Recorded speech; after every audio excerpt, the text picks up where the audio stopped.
Hi, I'm Kishori Shahani Vij and you're watching Bollywood Spy. Please subscribe.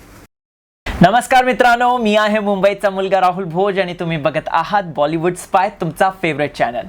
दोस्तों, इस बार season 2 में big boss Marathi season 2 में एक ऐसी कलाकार आती हैं जो कि अपने सुपरस्टारडम को पीछे छोड़कर आती हैं। घर में ये सदस्य बनती हैं और बहुत ही एकदम हम्बल, जेंटल और कह सकते हैं जिन्होंने बहुत ही अच्छा खेला, क्लीन खेला।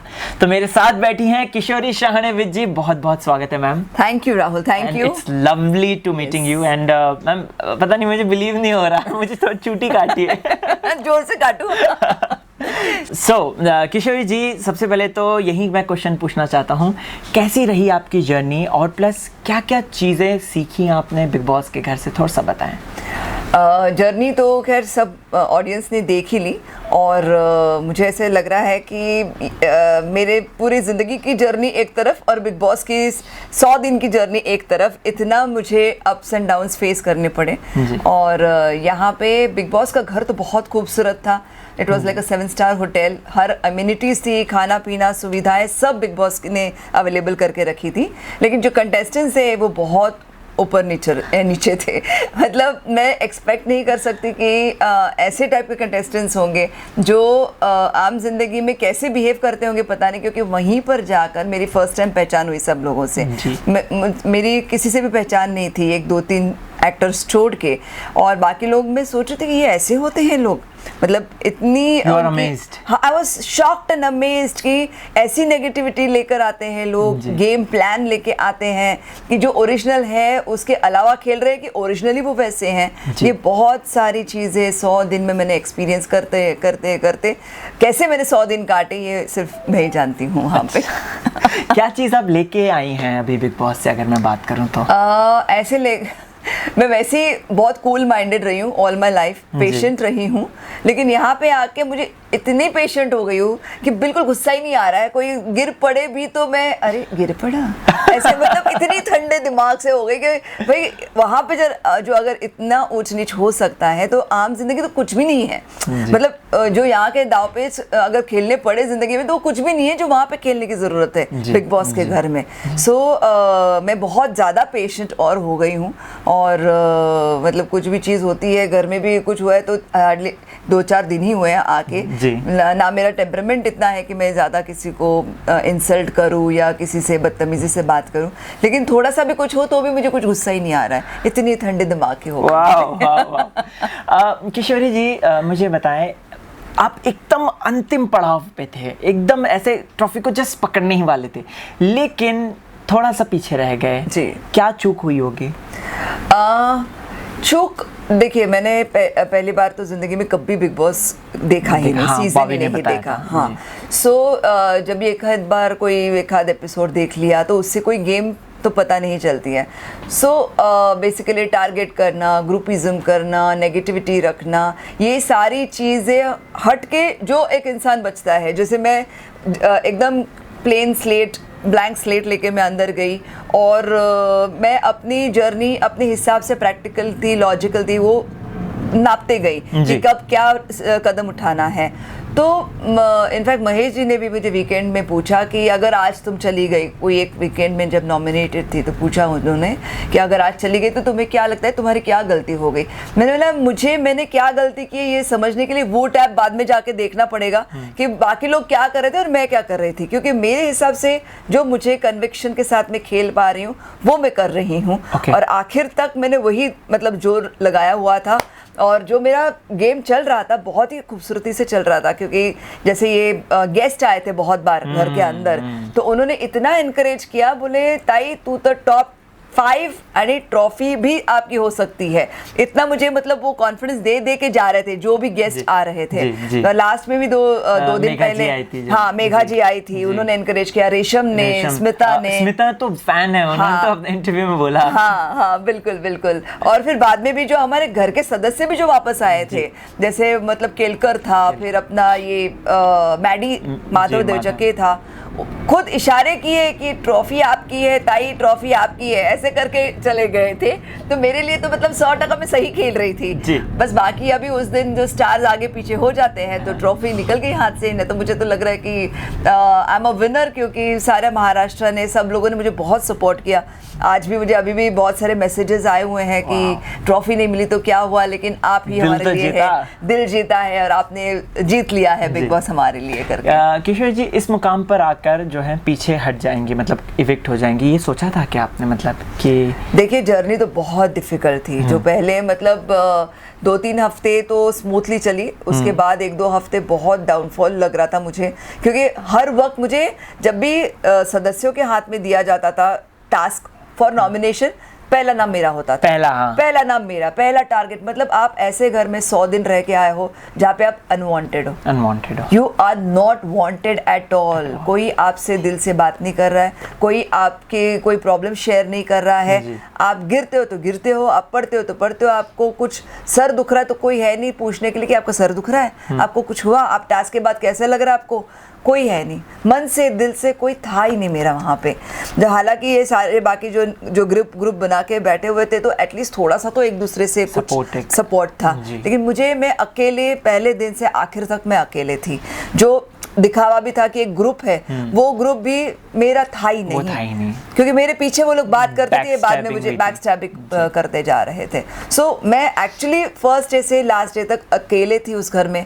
और मुझे लगता है कि जो सफ़र मैंने काटा, एक्चुअली मेरे ज़िंदगी में भी मेरा जो करियर है वो अकेले संभाला हुआ है।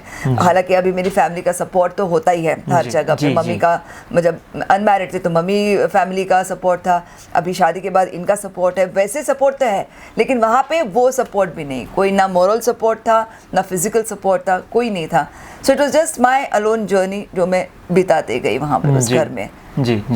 किशोर जी, टॉप 3 में जो कंटेंडर आए, क्या वो डिजर्विंग वन लगे आपको या फिर कुछ चेंज हो सकते थे? शिव की पॉपुलैरिटी ज़्यादा थी और एक्चुअली काफ़ी पहले से ही ना शिव, शिवानी, वीना, नेहा, मुझे लगता है काफ़ी फेवरेट थी महेश जी की भी। वो तो मतलब खुलेआम जाहिर भी करते थे कि शिव, शिवानी, वीना, हाँ, नेहा और वीना भी हाँ, ये 4 जन उनके बहुत फेवरेट थे। लाइक डे 1 से उन्होंने हमेशा बोला कि नेहा को हमेशा टास्क समझ में आता है। फिर बोलते थे हमेशा शिव बहुत पैशनेटली खेलता है। मतलब कभी कभी मुझे तो ऐसा लगता था कि कोई टास्क मैंने इतना अच्छा खेला था कि मतलब कंटेस्टेंट्स आपस में बोल पड़े थे कि ताई तू तो best performer of the week है। लेकिन वो सामने महेश जी से कभी आया नहीं। 1-2 बार आया, जो शुरुआत में फर्स्ट वीक में एक मैं अकेले थी तो आ गया था, लेकिन उसके बाद मैं बहुत एक्सपेक्ट करती थी। देखिए अभी कितनी भी मैं सीनियर हूँ, कितनी भी मेरी एज हो, एक अप्रिसिएशन एक्सपेक्टेड होता है। और 15 जनों के बीच में अगर कोई आपको अप्रिशिएट ही नहीं कर रहा है तो आपको समझ नहीं आता कि भाई हम करेक्ट है, गोइंग राइट और रॉन्ग। कोई बाहर का इनपुट नहीं है, जो चल रहा है मेरे अपने दिमाग से ही मैं खेल रही हूँ। ना कोई प्रोटेक्ट कर रहा है आपको, ताई अरे ऐसे मत करो आप, ये गलत होगा, ऐसा कोई नहीं बोल रहा है। गलत है तो वाह ये गलत कर रही है और खड्डे में जाओ, ऐसा है क्योंकि जो खड्डे से जितना गलत करेगा उतना वो बाहर जल्दी चला जाएगा। ये रवैया है। So, ये गेम प्लान लेकर सारे जन आए थे एंड उन सब में मैं थोड़े से फंस गई थी, मैं कहूंगी रसिया गुंडों में फंस गई। बिल्कुल। और फिर बाद में जैसे मतलब ऑटोमेटिकली पता नहीं लोगों को मैं पसंद आने लगी फिर तो फाइनलिस्ट तो बन ही गई मैं। शिव जीतेगा, क्या ये अंदेशा कुछ हो रहा था आपको अंदर से या अपनी एक स्ट्रॉन्ग फीलिंग कुछ ऐसा? नहीं, टाई था, क्योंकि जब गेस्ट आए थे तो मुझे लग रहा था कि मैं और शिव वॉक करेंगे लास्ट 2 केस में, लाइट बंद करने के टाइम। और नेहा का ऐसा था कि उसको ये अपने क्या बोलते हैं महेश जी बहुत फेवर करते थे। मतलब फेवर इन द सेंस वो तो ऑडियंस के सामने भी बोल देते थे। जैसे टास्क भी नेहा पढ़ती थी, जैसे बाकी वो देखा था। वो हमेशा वो पर्ची जो आती थी वो ही हमेशा पढ़ती थी। बाद में थोड़ा आरोह पढ़ने लगा था तो मैं तो बोलती थी माइक से, कैमरा से कि भाई मैं भी मराठी जानती हूँ, मुझे भी कभी पढ़ने दिया करो, मजा आता है पढ़ने का। मैं ऐसा बोल देती थी मजाक में, लेकिन वो बहुत पहले कभी 1-2 बार मैंने पढ़ा था, उसके बाद चांस दिया ही नहीं गया। ऐसे मतलब थोड़ा सा था, तो इसलिए लग रहा था कि शायद नेहा भी कंपटीशन में रहेगी और ये जो टिकट टू फिनाले दिया गया था जी, सारे जनों ने मिलके जी। वो भी कैसे दिया मुझे समझ नहीं आया, क्योंकि हाँ एक ग्रुप के तो नहीं थे सब, लेकिन और बाहर अभी मैं आके देखती हूँ तो उसका कुछ इतना फॉलोइंग भी नहीं है। एग्जैक्टली। सो मैं थोड़ा सा कंफ्यूज्ड हूँ कि कैसे क्या हुआ है रिजल्ट, लेकिन फिर भी मेरा चैनल पे है भरोसा है कि जो भी किया अच्छा किया, क्योंकि लड़खड़ाते हुए काफ़ी जन निकल गए, कितने बड़े बड़े धुरंधर निकल गए। हाँ, और हर टाइम पे मैं डेंजर जोन में थी, लेकिन मैं बचती गई। तो ये ऑडियंस सपोर्ट तो डेफिनेटली था ही, लेकिन थोड़ा सा चैनल ने भी सपोर्ट किया ही होगा, मुझे ऐसे लग रहा है। तो that's how I was there in top 5। Oh okay. Manjrekar sir की होस्टिंग को लेकर क्या कहेंगी? क्या वो ऐसे कभी कभार हिंट देते थे आपको कि नहीं ये नहीं, ये करो, नहीं, मतलब उनकी बातों में कुछ ऐसा क्रिप्टेड मैसेजेस होते थे क्या? बिल्कुल, जैसे काफी टिप्स भी वो देते हैं कंटेस्टेंट्स को, जैसे बातों बातों में दे देते हैं, तो आपको भापना होता है। ही विल नॉट से डायरेक्टली क्या करना है। हाँ, सो आपको भापना होता है, आपको समझना होता है, समझने वाले को इशारा काफी है, वैसे टाइप का मैसेज होता है। जैसे कभी उनको लग रहा था कि 2-3 बार ऐसे हुआ कि मुझे बोला कि आप कंफर्ट जोन शो दो, कंफर्ट जोन शो था। सो उस टाइम पे ये हो गया था ना कि मैं अपनी लॉयल्टी नहीं ब्रेक करना चाह रही थी, हालांकि मैं समझ नहीं पा रही थी कि मैं उस ग्रुप में कैसे हूँ जब वो मेरे साथ कुछ शेयर ही नहीं कर रहे, ना मुझे कुछ बता रहे हैं गेम प्लान क्या है, कुछ समझ नहीं आ रहा था मुझे उनका ग्रुप का। और ग्रुप पे मैं हैंग ऑन कर रही थी कि भाई पता नहीं लॉयल्टी किस चक्कर में मुझे हैंग ऑन करना पड़े। मुझे ये नहीं दिखाना था ऑडियंस को कि मैं तोड़ रही हूँ अपनी लॉयल्टी, मैं चाह रही थी कि अगर कुछ गड़बड़ है तो सामने से ही वो जवाब आए। और फिर जब महेश जी खुद ही बोले कि अपना कंफर्ट जोन ढूंढिए, तो फिर मैंने सोचा अच्छा तो इट्स ओके, मतलब इट्स नॉट नेसेसरी कि पहले दिन आप जिसके साथ जुड़ गए वो आखिर तक जुड़ना जरूरी नहीं है, कि यहाँ पे तो best of the friends enemies हो गए, अब best of the enemies friends हो गए। हाँ, तो ये बहुत ही अजीब सा खेल है कि 3.5 महीने 100 दिन के अंदर आपका इतना टेम्परामेंट से खेला जाता है कि एक्चुअली, और उस दिन एक एक दिन भी ना, सुबह एक मूड होता है, दोपहर को एक मूड होता है, रात को एक मूड होता है, शाम को एक मूड होता है, कंप्लीटली आपका दिमाग अप डाउन होते रहता है। कभी आपको एक जन इतना प्यार से मिलेगा तो वही शाम को आपसे झगड़ा कर बैठेगा। अरे बाप रे, इतना मतलब भयानक सिचुएशन हो जाता है वहाँ पे। मतलब हर टाइम पे या टास्क होता है या नॉमिनेशन होते हैं, ऐसी चीजें वो करवाते हैं कि जिसकी वजह से फ्रेंडशिप भी हो जाती है, जिसकी वजह से दुश्मनी भी हो जाती है। तो वो खेल है, बिग बॉस ही खेलते हैं आपके दिमाग के साथ, और आप कितना अपना संतुलन संभाल के वो गेम हैंडल कर सकते हो, वही रियल गेम है देखा जाए। मुझे तो लगता है बिग बॉस आपको कह रहे होंगे अंदर ही अंदर, यार ये कभी भड़कती क्यों नहीं है? इसके लिए मैंने इतनी सिचुएशन क्रिएट कर दी, लेकिन ये तो कुछ करने का नाम ही नहीं ले रही, बस खेली जा रही है अच्छी तरीके से। मुझे मालूम है कि वो जरूर उन लोगों को लगा होगा, बिग बॉस को भी लगा होगा, और ऑडियंस भी बहुत समझदार है। वो जानती थी एक्चुअली क्या है। देखिए, मेरा जो एज है या फिर मेरी जो एक्सपीरियंस लेवल है वो बहुत ज्यादा है ना इन लोगों से, सो वो मैच्योरिटी लेवल जो है वो मुझे गेम में भी इस्तेमाल करने को मिली। मतलब मुझे लगता था कि यार इतनी छोटी बातों पे क्या ये लोग लड़ रहे हैं।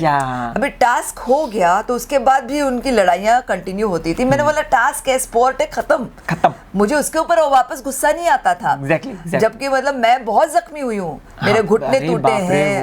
फील्ड वाला जो टास्क हुआ था, बिल्कुल कांटे लगे हैं, कपड़े फटे हैं, आँख फूटी है, क्या क्या नहीं हुआ, आँख में लगा था, बाप रे बाप। फिर मैंने ऐसा गुस्सा नहीं किया कि तूने मेरी आँख फोड़ी, नहीं, लग गया, स्पॉट में लग गया, खत्म ना। ये लोग इस बात पे भी वो देखो कैसे करती थी, देखो कैसे ये करती थी करके बाद में भी बहुत लड़ाइयाँ होती थी।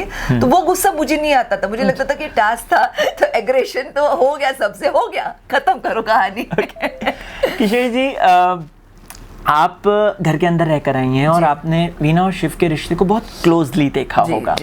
आपकी क्या टिप्पणी है, आप क्या कहना चाहती हैं?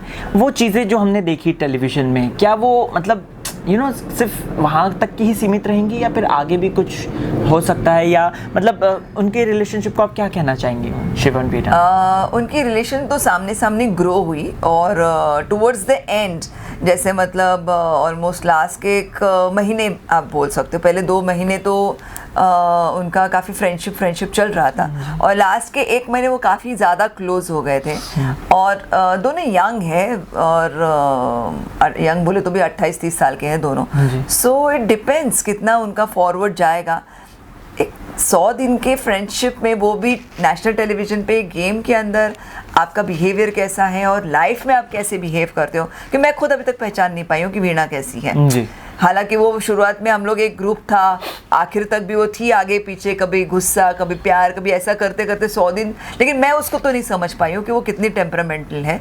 शिव काफ़ी बैलेंस्ड है, तो उसको तो मैं परख चुकी कि वो बैलेंस्ड है और वो होशियार भी है, क्लेवर भी है। उसको मालूम है गेम भी कैसे खेलना है, ऑडियंस को एंटरटेन भी कैसे करना है और प्लस सबको रिस्पेक्टफुली संभालना भी कैसे है। तो ये सारी चीज़ें उसको मालूम थी क्योंकि उसको रोडीज का एक्सपीरियंस था। वो 6 साल से बॉम्बे में है, रोडीज करके आया हुआ इधर। अभी ऐसा बिग बॉस का ड्रीम उसने देखा है, मतलब कितने सीजन्स उसने फॉलो किए हैं, तो उसको मालूम है एग्जैक्टली बिग बॉस में कैसे बिहेवियर होता है। सो वो करते करते वो 100 दिन मेरे सामने उसने बिताए हैं। तो अभी 100 दिन के बाद उनका आपस में कैसा रवैया है, वो तो उन दोनों की आपस की इक्वेशन रहेगी, फैमिली की इक्वेशन रहेगी डेफिनेटली।